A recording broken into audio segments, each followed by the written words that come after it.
የቱሪዝም እንቅስቃሴውን ለማሳደግ የመዳረሻ ልማትና የመሰረተ ልማት ግንባታ ስራዎችን እየሰራው ነው አለ የቱሪዝም ሚኒስቴር። የተሟላ ሰላም ቢሰፍን የጎብኚዎችን ቁጥር ማሳደግ እንደሚቻል የገለጹት የቱሪዝም ሚኒስትር ዴኤታው አቶ ስለሺ ግርማ የቱሪዝም መዳረሻዎች ለዓለም እያስተዋወቅን እንገኛለን ብለዋል። ድልነሳ መንግስቴ ምድረ ቀደምቷ ኢትዮጵያ የዓለም ሕዝብን የሚያማልሉ ማንነቷንና ቅድመ ስልጣኔዋን ለዓለም የሚመሰክሩ በርካታ የጎብኚዎች መዳረሻ ቦታዎች ያሏት ድንቅ ምድር መሆኗ ህልው ሀቅ ነው። ቱሪዝም ኢኮኖሚውን መደገፍ የሚችል ጭስ አልባ ትልቅ ኢንዱስትሪ ቢሆንም በተቋማዊ አደረጃጀትም ይሁን በበጀት ትኩረት የተነፈገው ዘርፍ እንደሆነም የብዙዎች ትዝብት ነው። ለጉዳዩ ትኩረት ለመስጠት ረፍዶም ቢሆን በ2014 ዓ.ም ቱሪዝም ሚኒስቴር ራሱን ችሎ ተቋቁሟል። ሚኒስትር ዴኤታው አቶ ስለሺ ግርማ አሁን ላይ የቱሪዝም መዳረሻ ልማትና ተያያዥ ስራዎች እየሰራን ነው ይላሉ። የቱሪስት መረጃ ማዕከል፣ የኮሚኒቲ ሎጅ፣ ላንድማርክ እንዲሁም መሰል የመዳረሻ ልማት ስራዎችን እንሰራለን። ከዚህ በተጨማሪ ግን የመሰረተ ልማት ስራዎች ደግሞ ከዚህ ዓመት ጀምሮ እንድንሰራ ተሰጥቶናል። የቱሪስት ፋሲሊቲ ቢኖራቸውም ግን መሰረተ ልማት ከሌላቸው በዛ አካባቢ መሰረተ ልማት እንዲኖራቸው ከሚመለከታቸው ተቋማት ጋር በመሆን የማመቻቸትና ፋሲሊቴት የማድረግ ኃላፊነት ተሰጥቶናል። ለምሳሌ መንገድ ከሌላቸው እጅግ በጣም በቅርብ ርቀት ከዋና መንገድ ወጥተው የሚጎበኙ ቦታዎች ካሉ አክሰሰብል እንዲሆኑ የማድረግ ኢንተርኔት አገልግሎት እንዲኖራቸው፣ መብራት፣ ውሃ እንዲኖራቸው ፋሲሊቴት የማድረግ ኃላፊነት ተሰጥቶናል ማለት ነው። ሚኒስቴር መስሪያ ቤታቸው በአዋጅ የተሰጠውን ስልጣን መሰረት አድርጎ ለጎብኚዎች ምቹ ሁኔታን ለመፍጠር በመዳረሻና በመሰረተ ልማት ዘርፍ በበርካታ የሀገሪቱ አካባቢዎች ተሰሩ ያሏቸውን ለአብነት ይጠቅሳሉ። ለምሳሌ በድሬዳዋና ሐረር ላንድማርክ ሰርተናል። በአፋር የዓለም ዝቅተኛው ቦታ የሚል ዳሎልን የሚያስተዋውቅ ላንድማርክ አስቀምጠናል። እዚህ ጎሃጽዮንና ደጀን በጎጃም በኩል ብታይ አሁን የዓለም ረዥሙን ወንዝ ሊያቋርጡ ነው የሚል አባይን ሊያቋርጡ እንደሆነ የሚያሳይ ላንድማርክ አስቀምጠናል።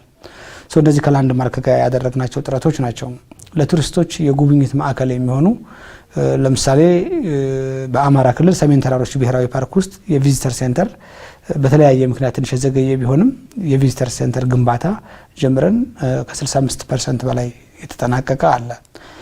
ሌላው በቅዱስ ላሊበላ አካባቢ የሚገኙ ቦታዎች በአብያተ ክርስቲያናቱን የሚጎበኙ ቱሪስቶች በሚተላለፉበት ጊዜ ጉዳት እንዳይደርስባቸውና አጠቃላይ የአብያተ ክርስቲያናቱ ቅጥር ግቢ የላንድስኬፕና የጉብኝት ማዕከል ከመሆኑ አንጻር ያለው ውበት እንዲስተካከል ከፈረንሳይ መንግስት ጋር በመነጋገር የላንድስኬፒንግ ስራ እየተጀመረ ነው። ድልድዮች ተሰርተዋል። አስፈላጊ የሆነ አስቸኳይ ጥገናዎችም እየተካሄዱ ሚኒስቴር መስሪያ ቤቱ ባለው ውስን በጀት የመዳረሻ ልማት አገልግሎት ሰጪ ተቋማት ደረጃቸውን የጠበቁ እንዲሆኑ ስልጠናዎችን የመስጠትና አማራ ክልልን በማሳያነት በማንሳት በቅርብ ጊዜ እስከተሰሩ አዳዲስ ሆቴሎች ድረስ የኮከብነት ደረጃ እንዲሰጣቸው እየተደረገ መሆኑን ተናግረዋል። በተጨማሪም ቱሪዝሙን እንደ ሀገር የማስተዋወቅ ስራዎች እየተሰሩ ናቸው ብለዋል። የማስተዋወቅ ስራ እንደ ሀገር እንሰራለን፣ የሁሉንም ክልሎች መሰረት አድርገን። ምክንያቱም ኢትዮጵያን ሊጎበኝ የመጣ ሰው ነው የተለያዩ ቦታዎች ሄዶ የሚጎበኝ። ኢትዮጵያን ሊጎበኝ በኢትዮጵያ ሳያምን የሚመጣ ቱሪስት ስለሌለ መጀመሪያ እንደ ሀገር ነው የምናሳምነው። ከመጡ በኋላ ደግሞ የሚያዩቸው የተለያዩ የቱሪስት መዳረሻዎች ደቡብ ኦሞ ብትሄዱ እጅግ በጣም ድንቅ የሆነ የሐመር የሙርሲ የዳሰነችን ባህል ታያላችሁ። አርባ ምንጭ ብትመጡ ጫሞን ታያላችሁ። አማራ ክልል ብትመጡ ጎንደርን፣ ባህር ዳርን ታያላችሁ እያል በዚህ መሰረት ነው የምናሳምናቸው። ኬንያ ብትመጡ ኢትዮጵያን ታያላችሁ በቅርብ ርቀት እያልን ነው የምናሳምነው። ዓለም አቀፍ አጠቃላይ የቱሪዝም ገበያ ውድድር በጣም ስቲፍ ነው። በጣም ኮምፒቲሽኑ በጣም ከባድ ነው። ነገር ግን እንደ ሀገር የኮቪድ ችግር ቢኖርም ጦርነት ችግር ቢኖርም እንደምንም ተቋቁመን አሁን የውጭ ሀገር ቱሪስቶች እየመጡ ነው። ተቋርጠው የነበሩ ኮንፈረንሶች ኢትዮጵያ ውስጥ እየተካሄዱ ነው።